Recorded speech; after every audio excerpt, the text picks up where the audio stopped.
Hát ha akarsz, akkor mesélj nyugodtan, hogy éltél régebben, meg mit mert érdekel. Hát előtte 2 útpasim volt, hát az egyikkel nem mentem ugyan el, hát a másikkal néha elmentem, csak hát nem vitt el, csak a közepi építkezésre homokot hordani. Jaj, kis fogom, te szegény árva. Rossz napok vannak most a királyra. A hercegnőnek nem jött meg a havi áldása. Félek, hogy a királyra magát rátukmálja. Hát már megint az a 25 éves vénasszony. Nálik a bőre, és a királyra akar inkasszót. Hát, felségem, ámornyilag belém talált rendesen. Kutyapózomra felséged reagált rendesen.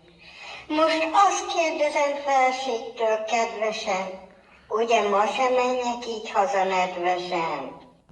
Miért jöttél újra, lányom? Hát haltál már a királyi ágyon. Ó, király, azt mondta a pap, aki a misszionárius poszt kihagyja, a választékból az nem is igazán szeret. Szeretsz, királyom? Na ide figyelj, Sanyi, üzend meg a királynak, hogy engem akkor se kap meg, ha császár lennék. Az én kedvesem legalább legyen 2 méter 20 centi, és 4 sziraj csikója. Legalább 8 számjegyű bankszámla, mely nekem a lábakat széttárja. Hát ezt meg én mondom, Sanyi. Nem fog belehalni a király, mivel legalább 800 éves vagy és 80 kiló.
Hát ilyenek a magyar nők.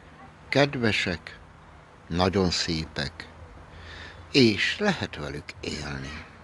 Ha rövid ideig, hosszú ideig, az sokszor az ember hülyesége dönti el, de élhetőek. És most jutottunk el, majd most jön az a rész, hogy jutottam oda, hogy most állok egy tóparton, majd megfagyok, és degeneráltak lesznek csak. Körbe, bármerre megyek. Hát ezt évekig Orbánék meg sokan, Gyurcsányék, de nem csak ők, az állami alkalmazottak építették. Hát nekik kéne ebbe élni, ami gyakorlatilag, amit ők érdemelnének, az egy atombomba. És soha többet nem lennének.